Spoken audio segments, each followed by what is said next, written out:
Welcome Hey. everybody. Hey Jens, Hey, David, how you doing? very good. Yeah. Well, welcome everybody here for the Q&A session for week 3 of the Deering Banjo Masterclass with Jens Kruger. Yeah, And well, and last week we went over chord substitutions and playing without a capo. yes. Correct? Right. That was there were the two topics. And actually each of the topics could have been 10 hours each, So and David and me we just talked before the show. We talked about the substitutions, and it's easy, to fall into the path of really talking it through on a music theoretical level, because the substitution is a music theoretical expression. So, and you also could call it an instead accord, instead chord, and and that would make it less, scientific, I guess. But if the subject is so rich, there's so much that you can do. And there's a lot of these subjects blending together with other concepts, to know. I mean, like I said, uh, in the lecture about substitutions, in a classical sense, you would start with chord extensions, 9, 11, 13, and then C, of course, major 7, and then you see how you a flat 7, combined with the 11 and the 11 and ninth, and then how you find new chords out of these chord extensions, that you would use. Then you make a chord extension to the other chord. But would be a classical sense. But in this lecture, I've just chosen to show you a few, like, I call them street fighter tricks sometimes, I like that. where as a musician, you go into a jam session, you go into a real world situation, and you want to have some spices that you can throw, into the mix and see how it works and learn from it, and that's what I was trying to share. Yeah. Yeah, it's great. It's a lot of good information there, I, and I really have, digestible too. I'm sorry, I got Uwe here as well tonight. He's here. Hey Uwe, Uh, good to see you. yeah, he's, because for the substitutions, you need a bass, and not a bass in a bass, but a Hmm. bass sound, for the chord structure that I can play over, and so always of great help here. It's fantastic. We want to get into some of these questions. Oh yes, please, please, please, yeah. I know before it's not quite on topic, but one of the questions I saw was, what was the music that was played at the top of the intro of this? I believe it was one of your pieces, right? That for the introduction of this, Yeah, it's yeah. called Pegasus. I wrote it last year, and it's a piece I wrote, yeah, and recorded. And there's strings involved there too. Was there a string quartet? No, there's no string quartet. Actually, these are sample sounds that I laid over as a string Ah, quartet sound over what I recorded. It wasn't the real official recording. This is how I prepare my string quartets, so the string quartets know what to play. But okay, this has never been played by a string quartet, so I just use a sample library that I then can write underneath what I played. For instance, that's what I did in that instance. I just recorded Pegasus as a banjo piece just by itself, and then I added all the strings and just a quartet, and a gotcha. double bass, a plucked double bass, a pizzicato double bass. That's cool. Yeah. Well, diving into chord substitutions, here's some questions. One from Mike Kuhn. He's saying, when doing chord substitutions, it seems those are harder to do in bluegrass tunes, maybe easier in country, jazz, or other genres. Is that right, or do you use them equally in all kinds of music? Well, that's right.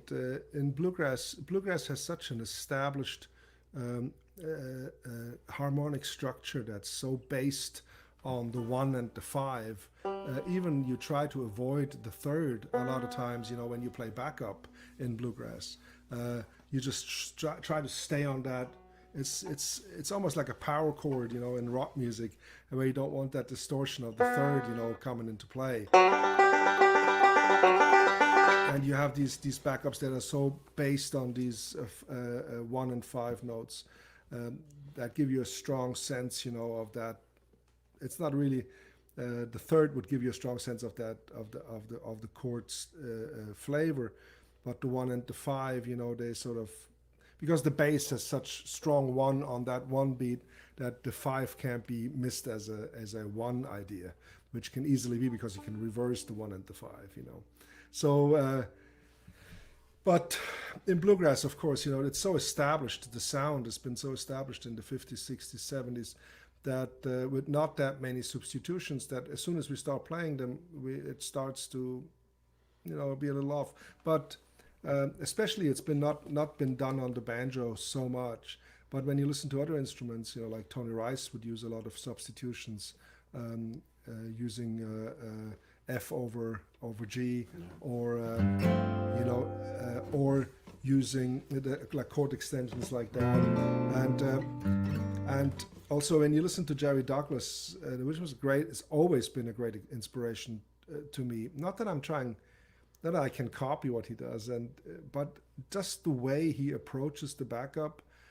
He uses so many of these little, extra notes and notes that are not in the chord that just give you so much more richness to it. And I think when Jerry Douglas can do it on the dobro, why can we not try to do it on the banjo? And sometimes it fits, it really, the taste has to be your guide.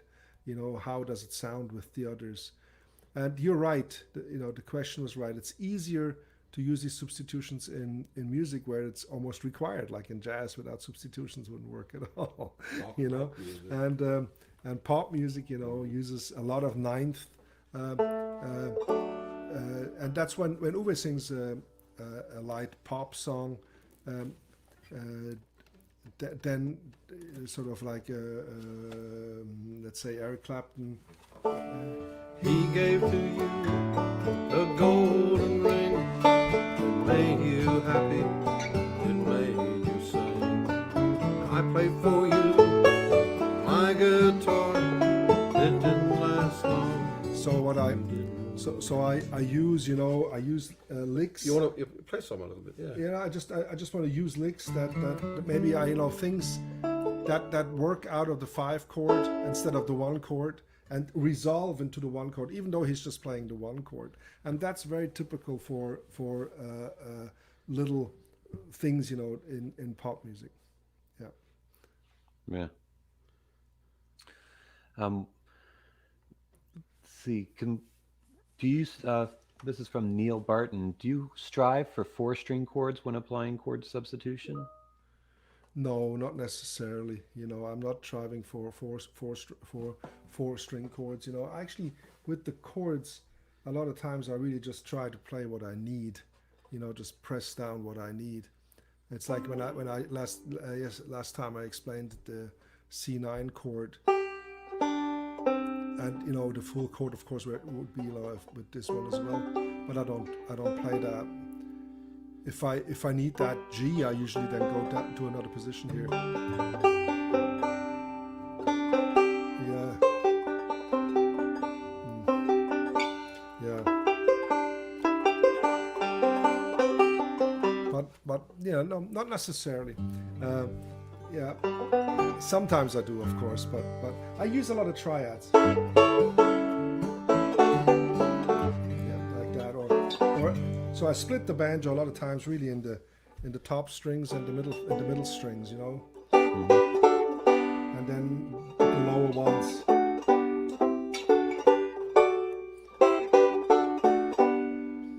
Yeah, that makes it, Yeah. work for me. Yeah, no, but not necessarily for note chords. Yes. Here's a question from Jim Grandfortuna. I've always been intrigued by extended chords. It's hard to add a 4th note to the chord fingering. Which notes can be left out? It seemed to me from your lesson that if you just switch to a different chord altogether to express, for example, a 9th or a 6th sound. Well, if I that's quite. It's a good question. Thank you for that one. That's a good one. So if I play a 9th chord, I usually, a lot of times I substitute the 1, right? Just go to a 9th like that. or I substitute the third, like here. So the third is not here anymore. But you can just swap out, just swap them out, and when you play a suspended, like this 11 here, then I would really not. Then I exchange it for the B. That's why it's called suspended. You suspend the B, because otherwise you're gonna get this sound, and it's not so pleasant, maybe. And yeah, so for the suspended, I substitute usually with the third, and then with the 13, I usually get, you just really you just leave away what's convenient to listen to, what it sounds like. When Earl Scruggs played, he just out of the position. Of course, he eliminated the 5, by playing the 6. And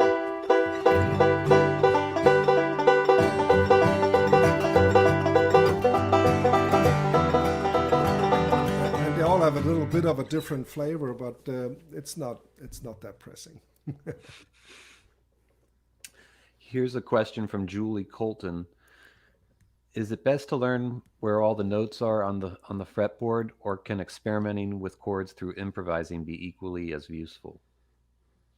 Oh, that's a big question.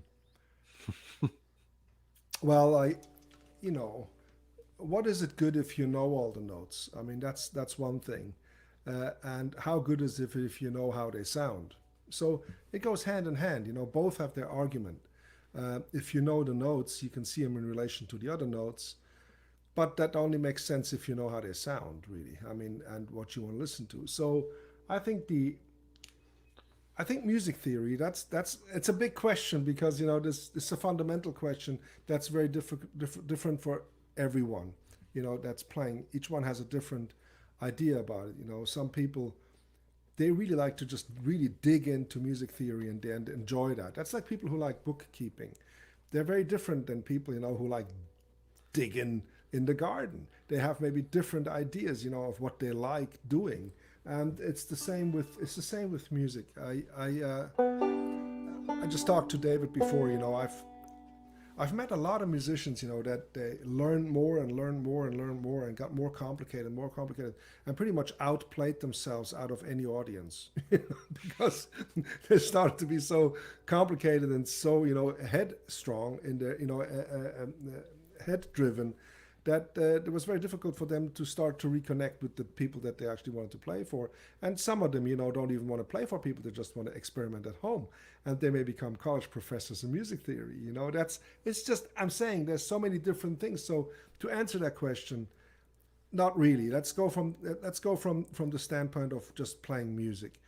I always thought it was a good, natural way of learning music theory, sort of in the aftermath, in the foremath. So what I meant is, I learned something.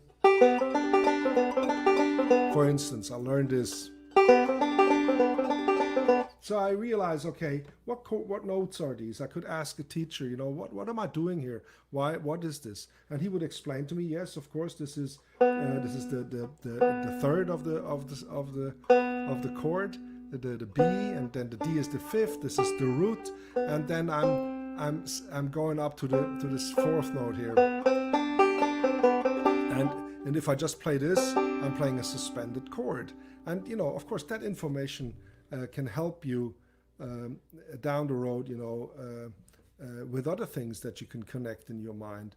But the experimenting, the listening to it, that's a beautiful sound. So I think for me, that's the biggest experience in music, is the actual experience, and then learning some music theory. Paul McCartney always said, he likes a sound, and he starts playing this sound, and then he puts them together with other sounds, and he doesn't know much music theory, he says, and he doesn't read music, he says. So it still didn't keep him from being probably the world's most known songwriter of all time, along with other people, who don't know that much about music, but they do know. It's like when I talked to Doc Watson, and I would ask him, he would play a diminished chord, and he would say, yeah, there's this little chord in here, that I do.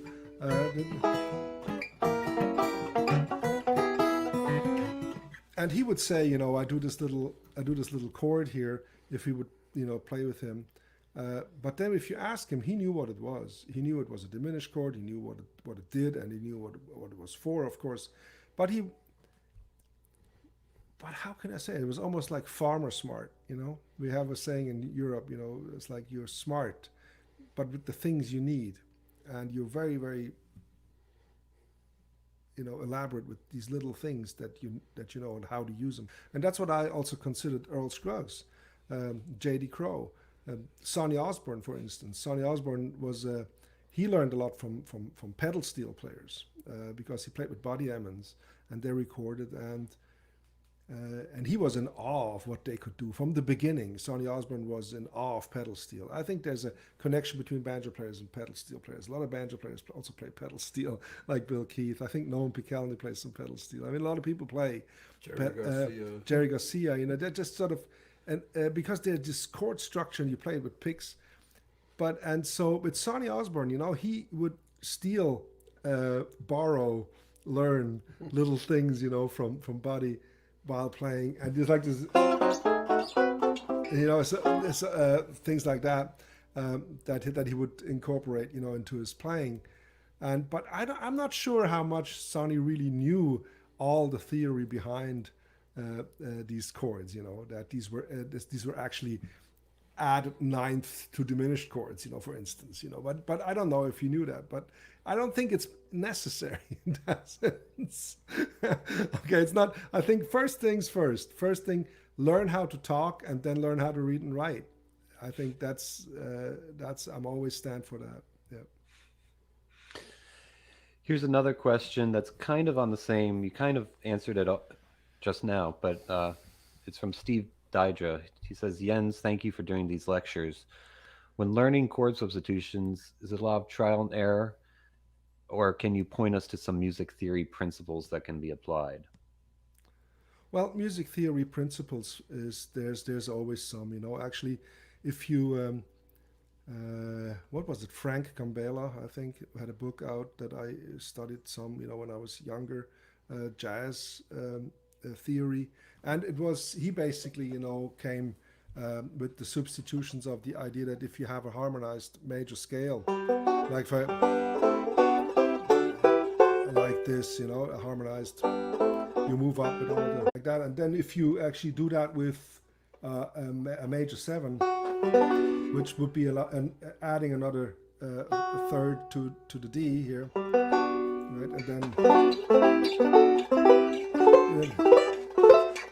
like that. And if Uwe would play a chord, I could play any of these chords over his chord and make it sound good. Play the scale over it. So.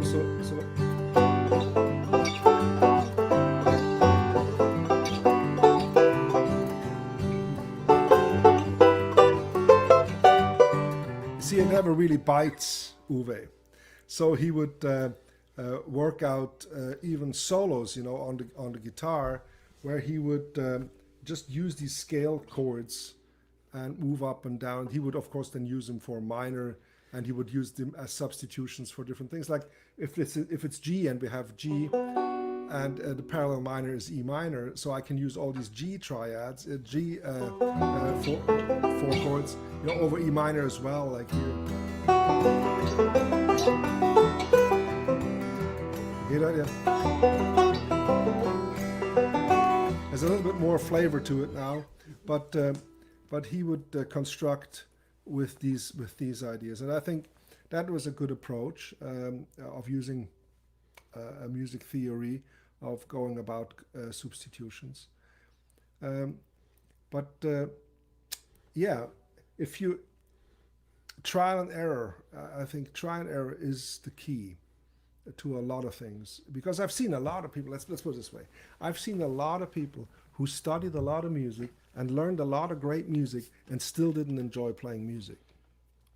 See, uh, I've seen in my life so many people going through music school and having a lot of fun before they went, and then after they came out, they were stressed.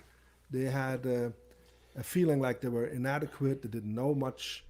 Um, Compared to people who studied music theory all their lives and played, for instance, jazz all their life, well, you're never going to know a lot.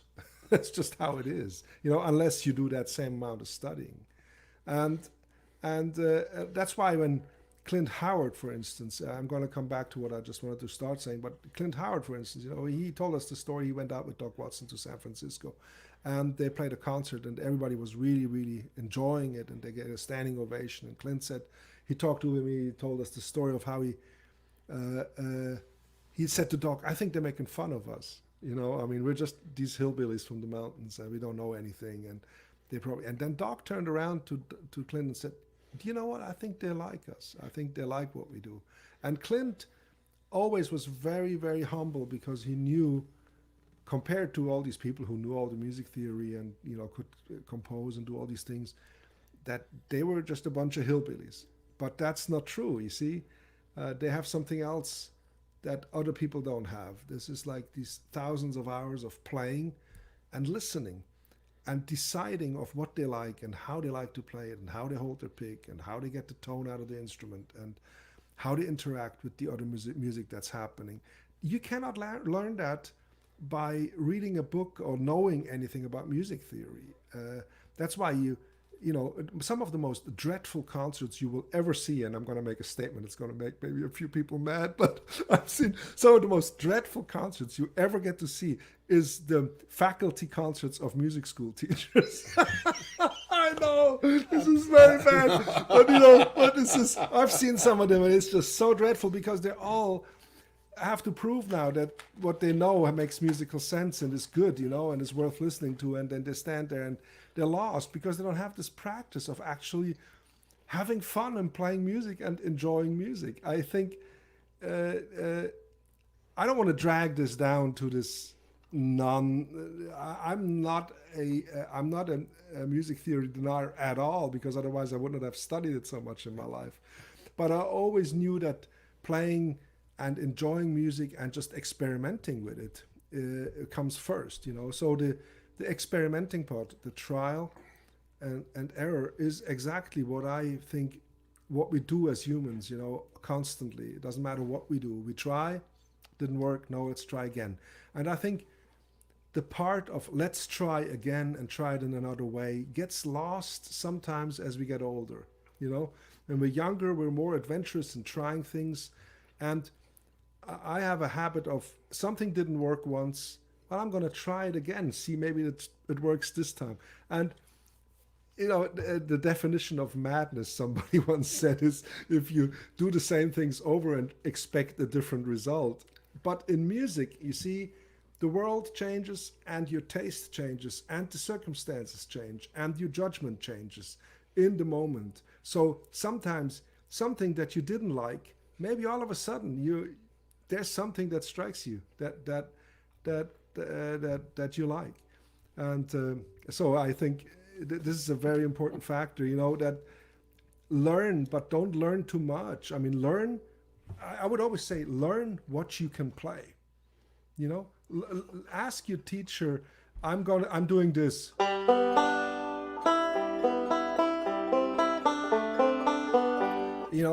What am I doing? Why do I like this? And then, that teacher will probably tell you, I don't know why you like this. We had this, but he can tell you, this is a G chord, and this goes to a 4 chord, and it goes to a 2 minor chord and to a 5 chord.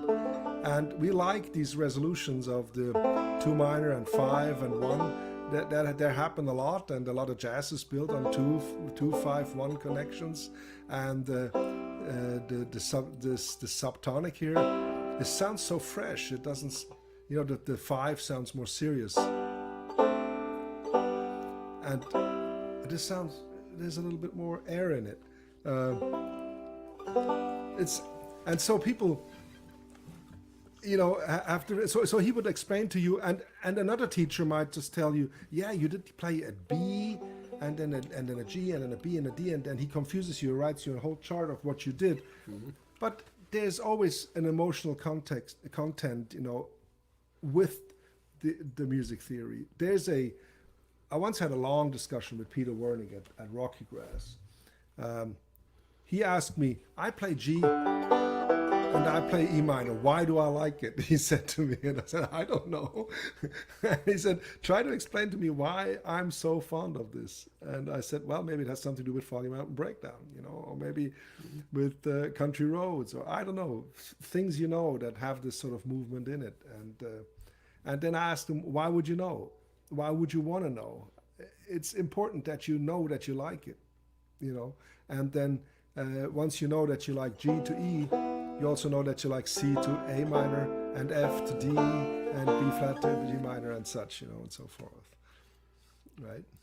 I always thought it was fun, that you can do all these things while there's just a drone on the one. If I go like this, you can play all these chords over it.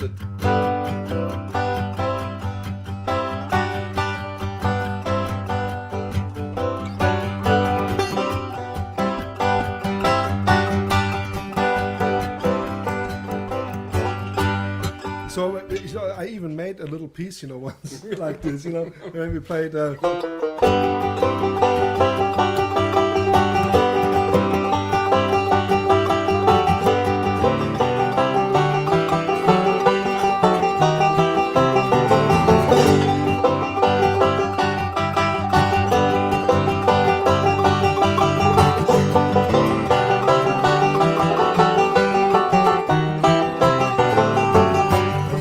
Yeah, I got carried away. but you see, Uwe just did a drone, and I could just sort of play,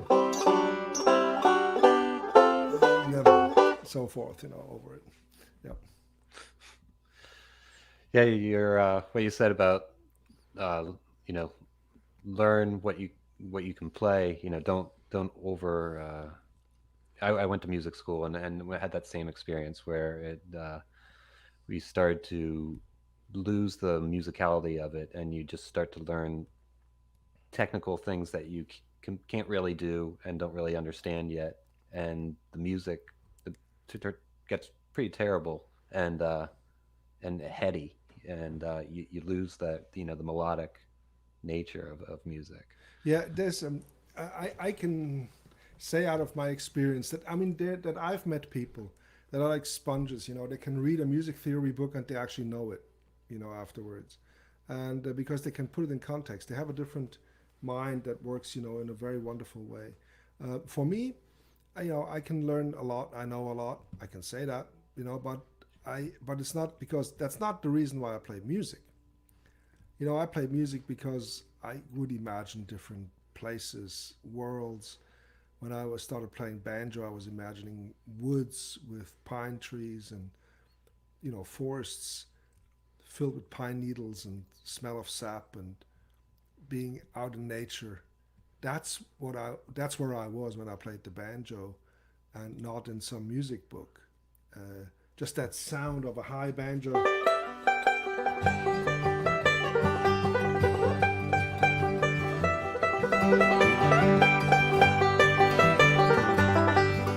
That was enough for me to. I thought when I was a child, if I could play that, I would play that all day long because that's where I want to be. And then you did. And then I did. But so for me, music theory came later. I played first, and then more music. Of course, I learned it's a G chord, it's a C chord, it's a D chord. I learned the very basics, and then I played. Then I really, really just played, and that experience, you cannot substitute that experience of playing. It's just how it is. I used to play. I consider myself not even to be talented. I never thought that I was a good musician or talented, because I played so much. I should be much better. I've always thought. I used to play 10 hours, 12 hours a day, and even today sometimes I play 5, 6, 7 hours. And just play and play, and I feel like in the end, all of a sudden, I feel like I can't play at all anymore. It's weird. It's always where you are, but nobody can take away from you that substitution of playing. So when you watch YouTube or watching now this program, or watching other lectures and things, that will never fill that space, and gap that you have to fill yourself. Um, a child will not learn how to walk, by watching videos of other people running. It's probably not going to happen. And then afterwards, you see children play soccer, and then they play soccer, and they know nothing much about soccer, just basically the basic rules. Somebody yells at them if they do really something wrong. But then they just play and play and play. And then once they can really play soccer, somebody can tell, yeah, you could try this, and add this and this and this and this. But you will not start somebody who never played soccer with coaching like somebody who is actually a professional soccer player, right? Where you tell him all these things of what he should do and what he needs to do. You would probably just let him play soccer for many years. Like Jean Hatmaker, the cellist of the Contrast Quartet. She once told me the story of she had a great teacher. He was a Polish, I believe he was a Polish cellist who survived Auschwitz, and he came to America and taught children cello. And he's a great, forgive me that I don't know his name right now, but she just told me the story that this mother came in with this 13-year-old boy, and he could play really, really well cello, because this mother was really, and he could really play well, and he was very. And then the mother asked the teacher, "So what do you think? Will you take him as a student?" And then he looked at the mother for a while with real, seriousness, and said, "Let the kid play, and then send him back to me, out in the woods, and let him run around, and let him kiss some girls, right? And live, become a human being, and then come back, and then use this technique to express your human experience, and not just play the notes. I mean, why? If you have nothing to say, why would you do it? And this is the same when you play music. You're at home, that's good, but go out, play with people. Now it's not possible, but it will be again soon. Get into situations where you're uncomfortable, and then all of a sudden you have situations that are just heavenly, and you find yourself playing sometimes really good and sometimes really bad, and sometimes Uwe and me, we play these shows here that we do live streams, and sometimes afterwards we feel like, let's nuke this thing, or how could we take it off the internet so nobody can see it, because we feel so bad of how we played. And then we say, well, it's just how it is. Sometimes you're the windshield and sometimes you're the bug, and you just have to live with it. And I think if you have musicians, and sometimes I have to excuse myself of that, if you have musicians around you that are constantly wanting perfection, always, that's going to make it very difficult to have fun and develop, because you're always going to be restrained and always really just play that thing, and you don't just let go, and just have fun. Uwe and me, do soundcheck, or we play, and I sometimes play such crazy nonsense, and Uwe looks at me and he smiles, because he knows I'm just having fun. I'm just trying things out, and and I can challenge Jens, if I can just throw this in for a second, Yeah, please. Like, if I right now, if I could say, why don't we play Blackberry Blossom with all those chord substitutions that you did before?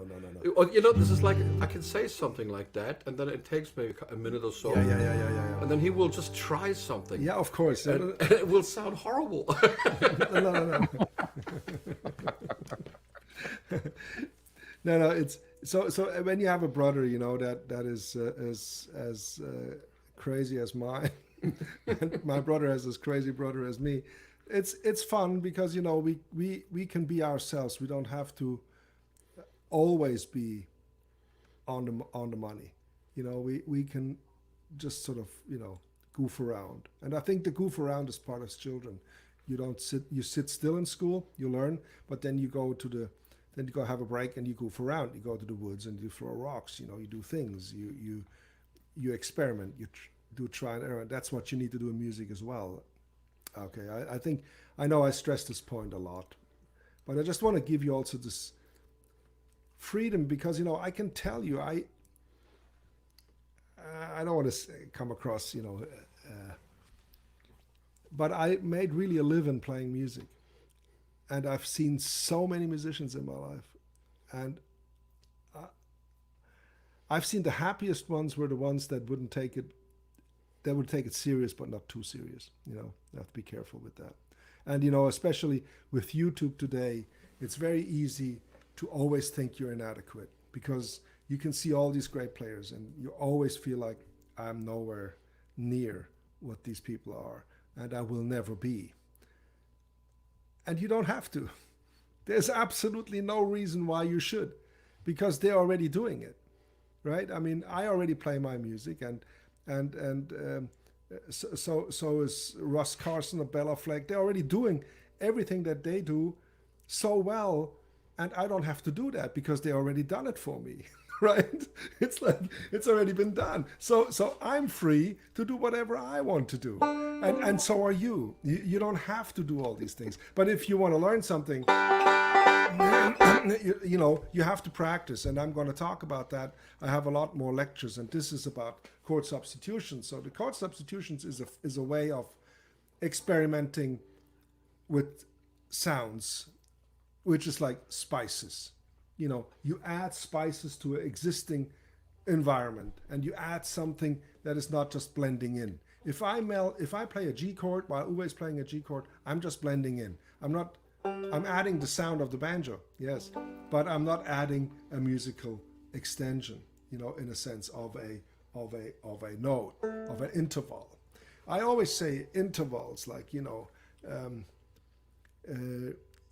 have if I tell people where is this note, and they always it's like about here, and then here it's about here, right, and then here it's about here, it's right here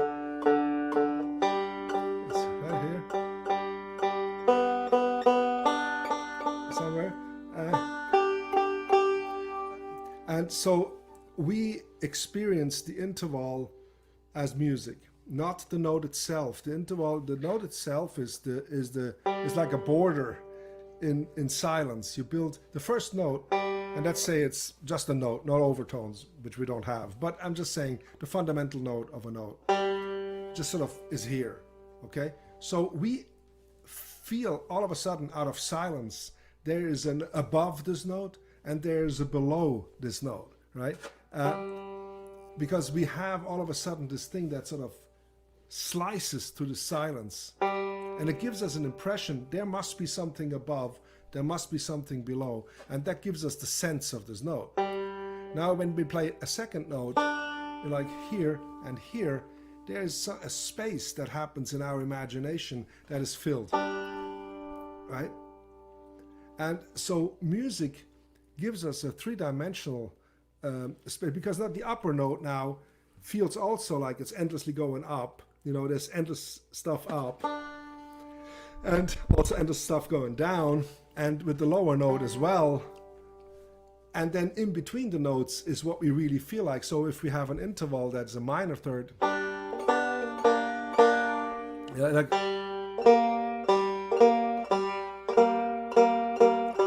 it's a very different feel than, but because we actually play these spaces that nobody's actually hearing, we're only hearing the borders. That's why Bach also sounds good on a harpsichord, on a banjo, on a piano, on a mandolin, on anything, as long as the border is so clean that we can feel the interval. And then we see the genius of how he constructed these intervals in packages that emotionally, we can connect to, because out of our experiences. And now when Uwe plays a G chord, of course, there's these three notes, these three intervals. And as soon as I add another note, I add another dimension to that structure. Not just a sound, a timbre. So it's actually a structural development. Yeah.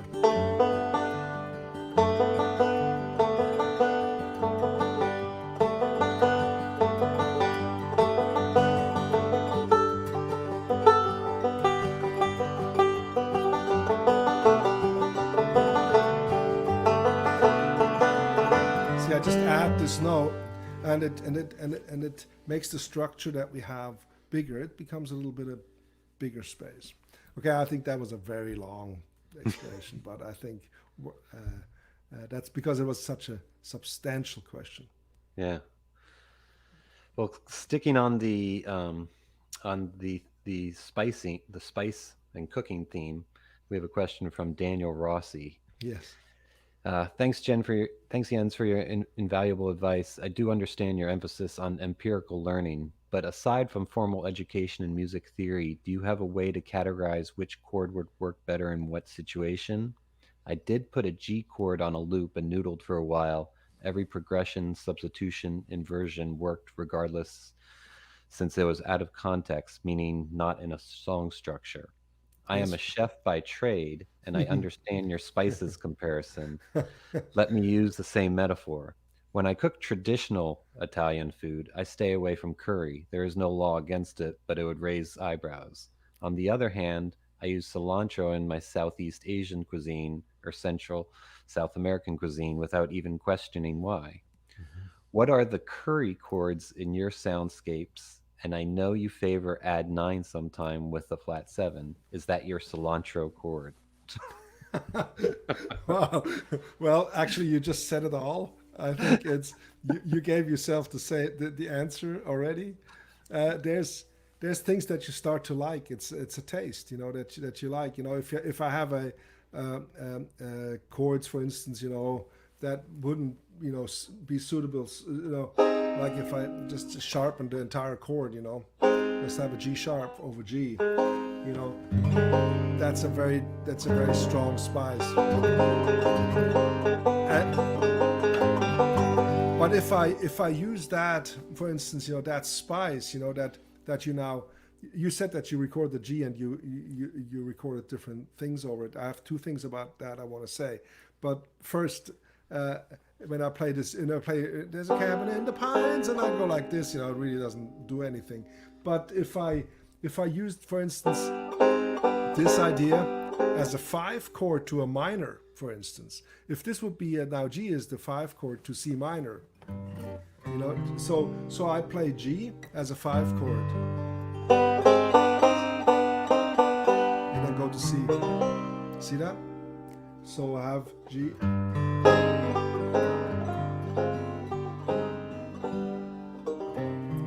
So all of a sudden, it works, So there I can use it. What I would suggest strongly with substitutions is just to add the flavor and always go back to the root of that to the chord.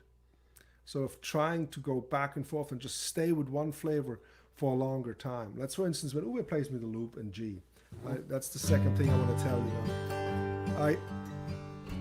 I would try to develop a feel for a substitution. I would probably not, play D, C, and then, like that.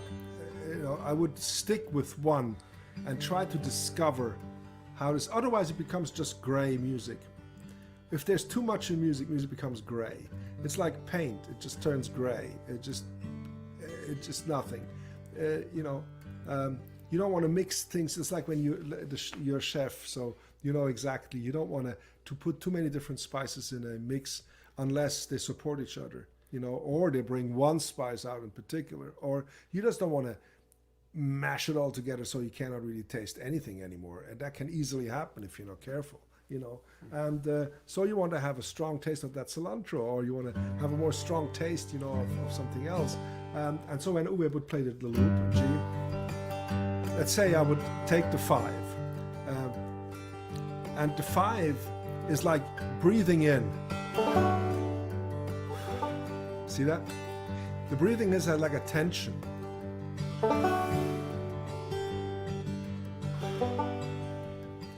But if I only stay on that breathing in, it feels like that. I'll show you.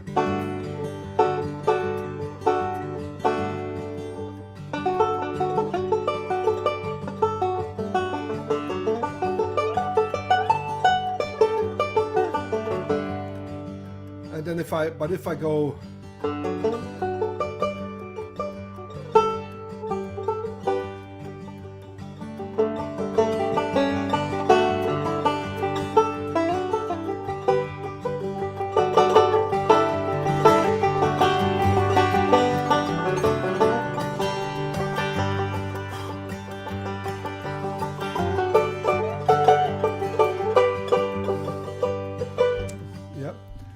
So, and then I could take, let's say, another one that's also like a breath. It's more like a breath, maybe, because it's more scary. Let's do this.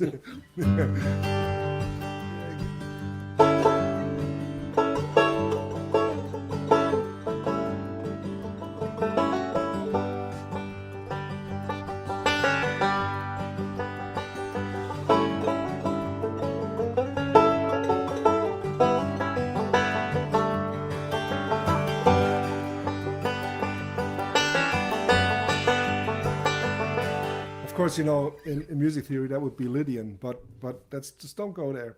I don't want to go to this in-depth music theory. We could, later at one point really make music theory classes. But I think on the internet you can find a lot of great music theory lessons, like Rick Beato, or there's really great people who can go in depth and really clear and very, very precise and quickly through a lot of music theory that you can learn. But here, I'm saying, so I'm taking one spice and I try it out and I see what happens. And a lot of times the spice I can actually use is dependent on the melody that Uwe sings. So if Uwe sings, melody like da, da, da, da, da, da, da, if he has a melody that uses this flat 7, well, the D wouldn't be a good choice, because so it's very, very important to listen to the singer and see what notes are in the song, and try to see, is there something that you could add to that flavor of that melody that you can put behind it. That would be a strong advice. And I think Jerry Douglas intuitively does that a lot, and also, fiddle players like Stuart Duncan, he would start off, with different chords. Then, like I said before, he would start off with the fiddle with an entire different chord, and then move back into that chord, and he would have all kinds of neat, beautiful ideas of how to do that. And in rock and roll, you would use something like red, where you just use the whole chord there, and use that substitution all the time, just to build the riff. You do that all the time too on the banjo. Yeah, something like that. Yeah, moving fifths. That's moving fourths. In the from. Yes. All right. Here's a question from Adam Winsky. Are there specific keys you'd recommend using the C9 inversions? Is there any kind of rule of thumb that certain ninth inversions work best with certain keys? Well, I think. Sorry, yeah. Go ahead. He's just saying the whole video is fabulous, by the way, and thank you. Oh, thank you. Yeah, I would take the root as 9. Like say if a song is in C, I would take a C9, and then run it through all the chords, and see what it does. That I see. Okay. I see a question here popping up, but I think if I have a chord, like we have in the key of C, and country roads take me home to the place I belong. So when I'm in the key of C, I have quite a few chord changes here. That's why it's a good song to demonstrate. But I just play the C9. Country road, take me home to the place I belong, West Virginia, And of course, if I would alternate between the different positions of the C9 country, and add a few notes. country road, take me home to the place I belong, West Virginia.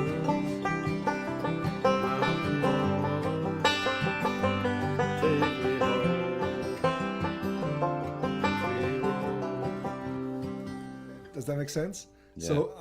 So I just, of course, I go away from that C9, and this is not something that I always do, but you see how I can add music without moving, because he's moving.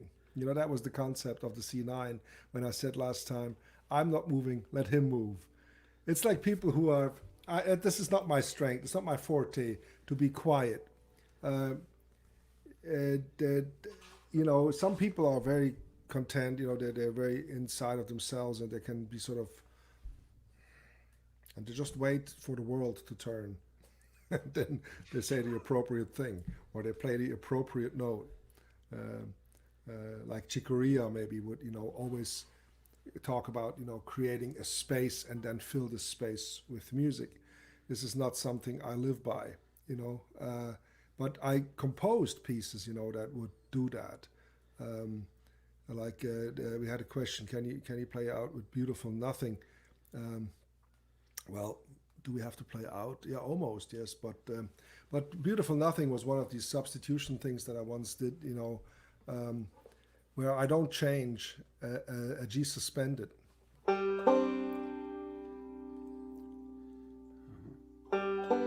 And I just go between G and G suspended. So I start off with G, and I go C9.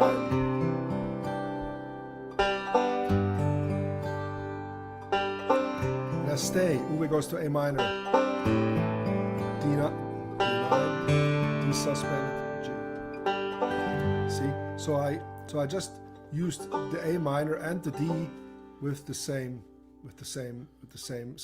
G suspended chord, which of course makes it A minor, A minor 7 suspended, and a D suspended. Yes, D7 suspended. So let's just play a little bit of Beautiful Nothing, and then it resolves into this E minor, goes to the second part. I just try to do less and create sort of this space. 1, 2, 3.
Wow, fantastic. I Easy, that very easy, fantastic. very easy. But it's everything that you talk about. You know